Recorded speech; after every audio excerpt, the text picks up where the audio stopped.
I'm just going to read where I'm just going to read loan cancellation stuff. This is important. There's a reason I'm saying this. The reason you need to know this.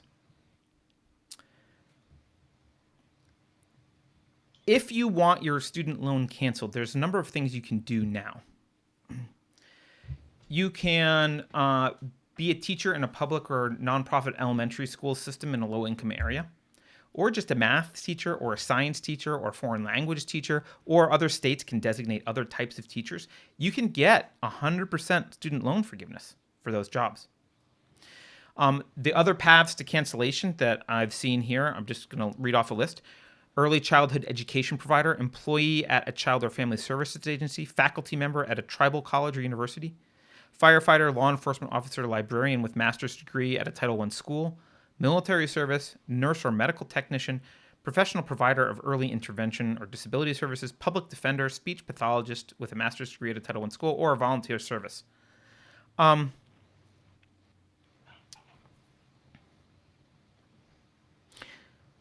When you give people loans to go to school and then forgive people who got those loans from paying those loans back, if they go indoctrinate kids, creates a little bit of a moral hazard.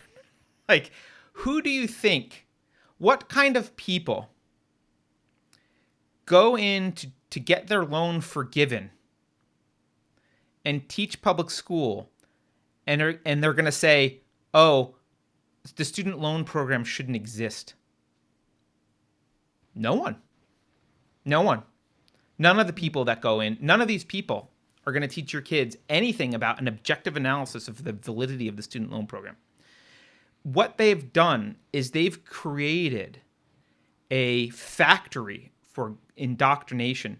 And one of the ways to do that is you subsidize the education, and then you forgive that loan if they go dance the right dance at school, right? If they go indoctrinate the kids. And so to me, I think I want to draw a distinction here between education and schooling. I believe education is very important. Mm-hmm. I am not convinced at how important schooling is for everyone, and there's a difference between those two things. And if you look online, there's a lot of people that argue, oh, how dare you question the value of a college education? It's clearly valuable, blah, blah, blah, blah, blah. And they look at, there's overwhelming evidence, they say, and they cite stuff. But I'd like to point out a few things about what they cite. First of all the longitudinal studies, like lifetime earnings, okay, well, they're based on people who are 65. When did they get an education? That was a long time ago. They can't be current. So they, right, by their nature, longitudinal studies about education cannot be current about the value of a degree that you would obtain in 2020 or 2021. But there's two big problems I see with most of these discussions. One is they always talk about the average value of an education, and they almost never do the work to separate by degree. So, look, if you want to be a medical doctor, going to medical school is kind of a requirement. Yes, you will learn stuff going to medical school that you need to be a medical doctor. In fact, you can't get a license. Even if you want to be an engineer, even if not a licensed engineer, but go get a job in engineering, you'll probably learn stuff in college that is needed. If you go get a degree in sociology or gender studies, that's not necessary for being a barista. You don't need that, right? There's not a correlate. So what they do is they average them all together, and they say, well, on average, a college degree is very valuable. I'm sure it is valuable for some people. But the thing you need to ask yourself is it valuable for you or for your kid? And that is a much more complex question than looking at the average value of going to college. And the other thing that I want to point out, which is, I think, the worst error that they make, and I don't see much of an attempt ever to really tackle this problem head on, is they assume causation. They assume that because people with college degrees do better, it's because they have a college degree. But as we know, and we've talked about before, it's illegal for employers to administer IQ tests. By the way, if you want only a merit-based society and you want to bypass all of the supposed bias and privilege and blah, blah, blah, blah, blah, let employers do IQ tests. IQ cannot be educated. Like you don't permanently affect IQ. You can affect it for a few years through a lot of training, but a couple points here and there. But you can't really change IQ through education. So Yeah, but they're good. They've already started attacking IQ tests the of same way course, they attack standardized tests. right. They But say all those that, IQ tests are right? bullcrap. All those IQ attacks are bullcrap, right? Yeah. And most of them are based on like, well, the vocabulary and blah blah blah. You can do a Ravens matrix test, which requires no vocabulary. It's just pattern recognition. It correlates very highly to G. There's no bias in a Ravens matrix test. Like if you allowed companies to do IQ tests, they would not have to use university degrees as proxies for IQ, but they have to right now. There is a signal that you get. Going to Stanford gives your employer a signal. I was smart enough to get into Stanford. That's the signal. And that's an Mhm. important signal. I was smart enough to get into MIT. I was smart enough to go to the University of Pennsylvania. Those are signals to your employers. Those signals are only valid, or, well, not only, they're extra inflated. They have inflated value precisely because you're not allowed to look at other signals. You're not allowed to look at IQ, for example. And all of these studies, they assume that there's causation here. They assume that, like, well, going to college is what makes you more successful. But actually, being more successful is correlated to personality types and IQ pretty highly. And very few people actually try and tease out the causality. The few people that have looked at it that I'm aware of have deflated the value of a college degree by at least 40% and said, well, it's Well, not what yeah, it's meant. It's not what they say it is. but even the signal that it's supposed to represent, it doesn't carry the same weight anymore because No. they have they have played with the SAT so many times that the grades are inflated. They're not The SAT scores are not the Yeah, same they've as played they with that were a lot. Mm-hmm. 20 years ago. And then on top of that, we know that a lot of these elite schools where it is considered a status symbol or a sign of intelligence to have gotten in, we know that they have different standards based on race, That's probably right. sex. They have different standards based on ideology. Look, they let David Hogg into Harvard. Did you see how low his SAT scores were? Right. Right. Eh, so it doesn't really mean the same thing anymore. Plus, you have elite parents like Lori Laughlin, Yep. paying to cheat to get her kids higher scores to get in. How many systems do that? Like, or how many schools have had that happening for a Yep. while? It's just become even that signal has become less weighty Diluted. Yeah, in the past. absolutely. Yeah, become Absolutely. I, diluted. I totally agree with you. And the signal was never perfect, because there's always been shenanigans. And now it's even less perfect. And by the way, I'm not saying the IQ tests are the solution to everything. What I'm saying is if you act again, banning things is kind of a not kind of, it is infringement into the free market. If you Mhm. let if you let people, employers, use whatever tools they wanted to evaluate people, you might see that university degrees become maybe more important in some professions, less important in others. Whatever, IQ would most certainly be one of the things used, probably some psychometric evaluations and other stuff. But like, this stuff would be used. But the idea that education is unquestionably, like, not education, university is unquestionably a good idea, like it's unquestionably worth it, is only supported by people who seem to intentionally ignore differences in degree, changes over time, and the causality of like ability versus college degrees.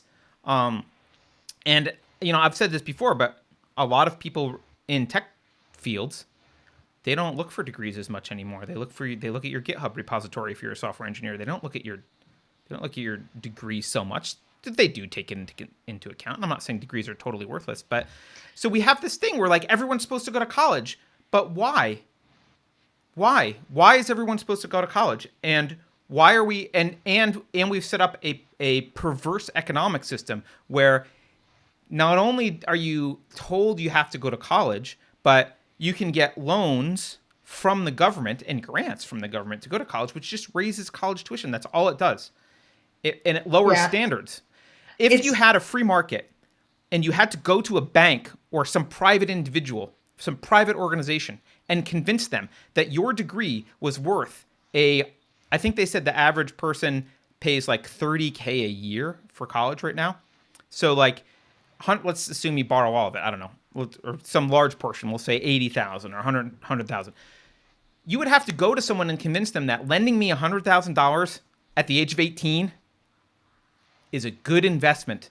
Here's where I'm going and here's what I'm going to do with it. That's a hard case to make if you're going to go major in gender studies at State College, Party U. That's a hard case to well, make. yeah, but see, everything is changing though, because a lot of these people who are majoring in these BS degrees, they are shaping the world around them. Right. So So they maybe are now you able to can. take that. Yeah, you can take that gender studies degree and get like a top level job at Twitter, I'm sure. Do you know what I mean? Like Maybe. they're because the whole system's going to collapse eventually because you have all these people doing make work. It's not real work. They're doing Right. make work, and then they're getting paid big salaries to do make work. Look at the bloated bureaucracy at college campuses. I mean, I think UT Austin has 100 people on its diversity and inclusion administrative staff. Well, Those that's are getting a little incestuous now because you're talking about getting employment at a college, which is making more right, money precisely because the federal government is right. subsidizing college students.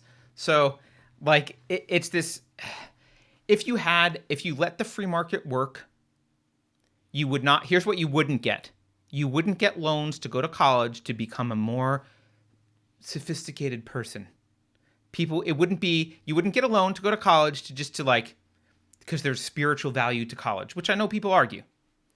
Probably no one would give you a loan for that. But you would get a loan if they believed that your earning potential was sufficient to justify granting you the loan. And that's really what you care about also. Your incentives would be aligned with the loan giver, actually. Your incentives would be aligned. They would be like, well, I don't want to give you any more of a loan than I think you can reasonably pay back and make me money. And you should be thinking, well, I don't want to spend any more on college and take a loan out for more than I can reasonably pay back and make a lot more money. Your incentives become aligned.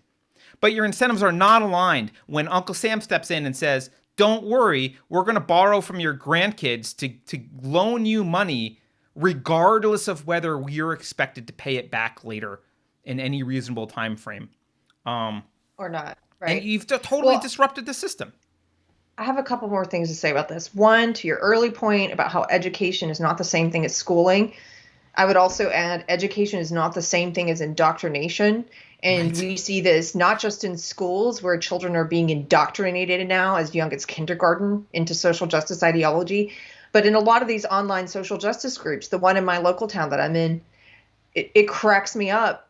I have to laugh at it, but it cracks me up when they say stuff like this group is about education. No, it's not about education. This group is about indoctrination. It's a big difference. Yep. Education is preparing people to search for truth.